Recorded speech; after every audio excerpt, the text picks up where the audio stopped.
നമ്മുടെ ആരാധനാക്രമം അനുസരിച്ചിട്ട് ഒരു പുതിയ കാലഘട്ടത്തിലേക്ക് നമ്മൾ പ്രവേശിക്കുകയാണ്. ഈ കാലഘട്ടത്തെ നമ്മൾ വിളിക്കുന്നത് ഏലിയ സ്ലീവ മൂശാക്കാലം എന്നാണ്.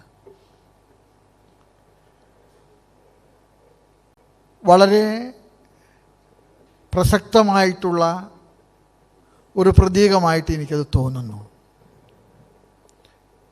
ഇന്നത്തെ വായനകളൊക്കെ തന്നെ ദൈവത്തെ ശ്രവിച്ച മനുഷ്യരുടെ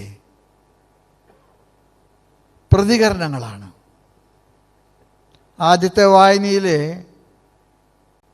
നമ്മൾ മോശയെക്കുറിച്ചാണ് കേട്ടത്. മോശ ദീർഘമായിട്ട് ദൈവത്തോട് സംസാരിച്ചു. മോശ പറഞ്ഞു, നീ പറയുന്നതൊന്നും ഞാൻ പോയി ജനങ്ങളോട് പറഞ്ഞാൽ അവർ സ്വീകരിക്കില്ല. അതുകൊണ്ട് നീ അതെനിക്ക് എഴുതി തരണം. 10 കൽപ്പനകൾ കർത്താവ് കൽപ്പലകളിൽ എഴുതി കൊടുത്തു. ഈ 10 കൽപ്പനകളുമായിട്ടാണ് മോശ മലയിൽ നിന്ന് താഴോട്ട് ഇറങ്ങി വന്നത്. ജനങ്ങളെ കണ്ട മോശ ജനങ്ങളുടെ ദുഃഖങ്ങൾ ദൈവത്തോട് സംസാരിച്ചു. ദൈവം മോശയ്ക്ക് ജനങ്ങളുടെ പ്രതിസന്ധികൾക്ക് പരിഹാരം നിർദ്ദേശിച്ചു. അതാണ് 10 കൽപ്പനകൾ.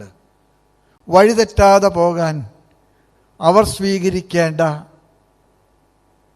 മനസാക്ഷിയുടെ മാനദണ്ഡങ്ങൾ. നമ്മുടെ മേജർ എപ്പിസ്കോപ്പൽ അസംബ്ലി കഴിയുമ്പോൾ നമ്മുടെ എല്ലാ വിഭാഗം ജനങ്ങളെയും നമ്മൾ കേൾക്കാൻ പരിശ്രമിക്കുകയായിരുന്നു. നമ്മുടെ കരട് രേഖ എല്ലാ പള്ളികളിലും, എല്ലാ രൂപതകളിലും, എല്ലാ സന്യാസാശ്രമങ്ങളിലും, നമ്മളുമായി ബന്ധപ്പെട്ട എല്ലാ സംഘടനകളിലും വ്യക്തിപരമായിട്ട് ആർക്കെങ്കിലും പറയാനുള്ള അവർക്കടക്കം നമ്മൾ അവസരം കൊടുത്തു. ആ രേഖ അതാണ് നമ്മൾ ഈ കഴിഞ്ഞ 4 ദിവസങ്ങളിൽ ഇവിടെ ചർച്ചയ്ക്ക് വിധേയമാക്കിയത്. ദൈവത്തെ കേൾക്കണമെങ്കിൽ ദൈവജനത്തെ കേൾക്കണം. ദൈവജനത്തെ കേൾക്കണമെങ്കിൽ ദൈവത്തെ ശ്രദ്ധിച്ച് കേൾക്കണം. അതുകൊണ്ട് തന്നെ നമ്മുടെ ജീവിതത്തിൻ്റെ പദ്ധതികൾ നിശ്ചയിക്കുന്നിടത്ത് ഈ 2 വലിയ തീരങ്ങളുണ്ട്. ഈ തീരങ്ങളിലേക്കുള്ള തീർത്ഥാടനമാണ് നമ്മുടെ ക്രൈസ്തവ ജീവിതം. ദൈവത്തിൽ നിന്ന് ജനങ്ങളിലേക്ക്, ജനങ്ങളിൽ നിന്ന് ദൈവത്തിലേക്ക്. നമ്മുടെ അഭിമന്യ പിതാക്കന്മാരെ, നമ്മുടെ സഹോദര വൈദികരെ, നമ്മുടെ സമർപ്പിതരെ, നമ്മൾ ചെയ്യുന്ന അതാണ്. ഇന്ന് ജനപ്രതിനിധികളോട് എനിക്ക് പറയാൻ ആഗ്രഹമുണ്ട്, നിങ്ങൾ ചെയ്യുന്നതും അത് തന്നെയാണ്. ഒരേ ശുശ്രൂഷ വ്യത്യസ്ത സ്ഥലങ്ങളിൽ നമ്മൾ തുടരുകയാണ്. ജനങ്ങളുടെ പ്രതിസന്ധികൾക്ക് പരിഹാരമുണ്ടാകണം.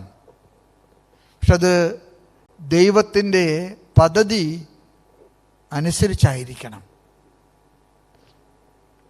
മോശയ്ക്ക് സംഭവിച്ച ഒരു വലിയ കോപാഗ്നിയിൽ സംഭവിച്ച ഒരു സംഘർഷത്തെക്കുറിച്ച് വിശുദ്ധ ഗ്രന്ഥം സൂചിപ്പിക്കുന്നുണ്ട്.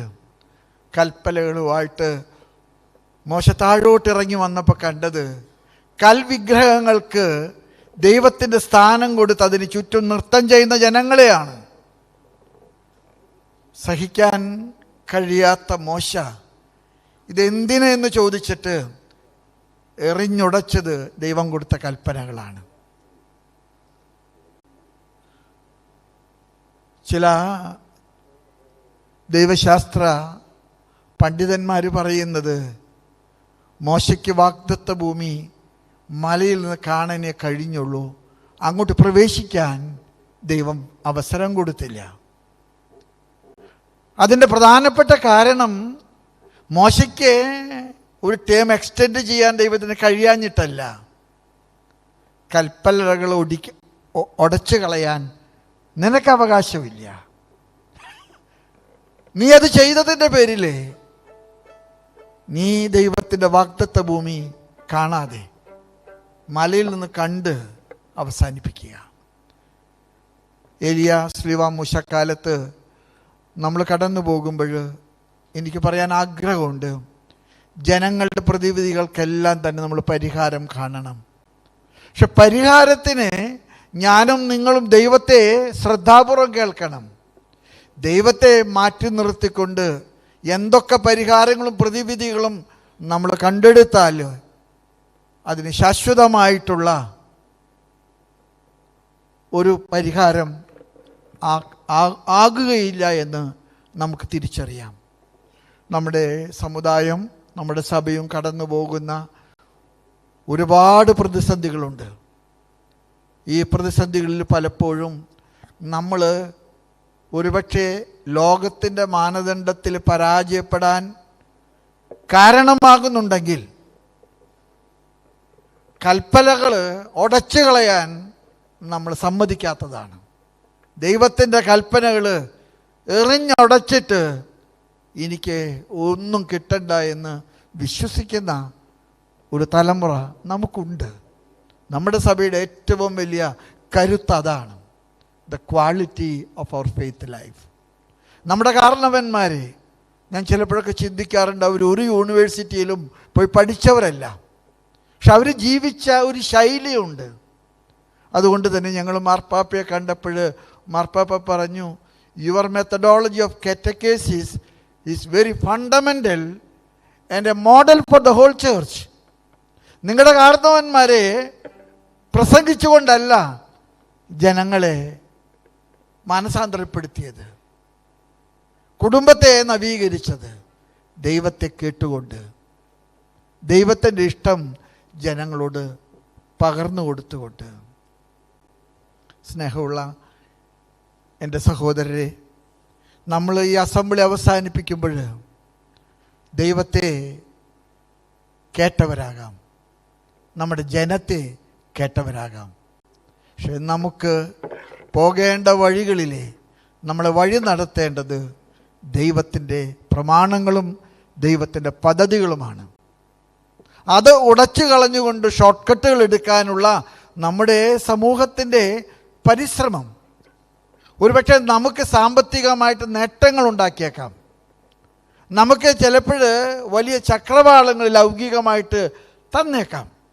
പക്ഷെ അത് ശാശ്വതമല്ലെന്നുള്ള തിരിച്ചറിവിൽ ജീവിക്കാൻ ഉള്ള പക്വത, ആ പക്വതയാണ് നമ്മുടെ ആധ്യാത്മികത. ആ പക്വതയിൽ ജീവിക്കാൻ ദൈവത്തോട് നമുക്ക് പ്രാർത്ഥിക്കാം. പരിശുദ്ധ അമ്മയോട് എന്നും ചേർത്ത് പിടിക്കുന്ന ഒരു ആധ്യാത്മികതയാണ് നമ്മുടെ കാരണവന്മാരുടേത്. നമ്മുടെ കാരണവന്മാർക്ക് വേറെ ഒന്നും അറിയാൻ പാടില്ലെങ്കിലും പരിശുദ്ധ അമ്മയോട് പ്രാർത്ഥിച്ചാൽ നടക്കാത്തതൊന്നും തന്നെയില്ല. എന്നെ അത്ഭുതപ്പെടുത്തിയിട്ടുള്ളത് നമ്മുടെ പള്ളികളിലെ പകുതിയോളം പള്ളികൾ പരിശുദ്ധ ദൈവമാതാവിൻ്റെ നാമത്തിലാണ് നമ്മൾ സ്ഥാപിച്ചിട്ടുള്ളത്. അത് ഒരു നിമിത്തമൊന്നുമല്ല, അത് നമ്മുടെ സഭയുടെ ഒരു നിയോഗമാണ്. ഇതാ കർത്താവിൻ്റെ ദാസ്യത്തിൻ്റെ വാക്ക് പോലെ സംഭവിക്കട്ടെ. നമുക്ക് ധാരാളം വെളിച്ചവും വെളിപാടുകളും ഈ ദിവസങ്ങളിലെ ഈ അസംബ്ലിയിലൂടെ കിട്ടിയിട്ടുണ്ട്. പക്ഷേ നമ്മൾ അതിനെ സിനഡിലേക്ക് കൊണ്ടുപോകുകയാണ്. ജനം തന്ന അവരുടെ ആഗ്രഹങ്ങൾ അത് സിനഡിലെ നമ്മൾ ചർച്ച ചെയ്യുമ്പോഴും തീരുമാനമാക്കുമ്പോഴും നമ്മുടെ മനസ്സിലുണ്ടാകേണ്ടത് not a secular welfare but a spiritual welfare. അതിനുവേണ്ടി അമ്മയോട് നമുക്ക് പ്രാർത്ഥിക്കാം. നമ്മൾ പരാജയപ്പെടുമ്പോഴും നമുക്ക് വിശ്വസിക്കാൻ കഴിയണം, നമ്മൾ പരാജയപ്പെടുന്നത് മൂല്യങ്ങൾ നഷ്ടപ്പെടുത്തിയിട്ടല്ല, മൂല്യങ്ങളിൽ ജീവിക്കാനുള്ള നമ്മുടെ പരിശ്രമത്തിൻ്റെ ഫലമായിട്ടാണ്. ദൈവം നിങ്ങളെ അനുഗ്രഹിക്കട്ടെ. ആമേൻ.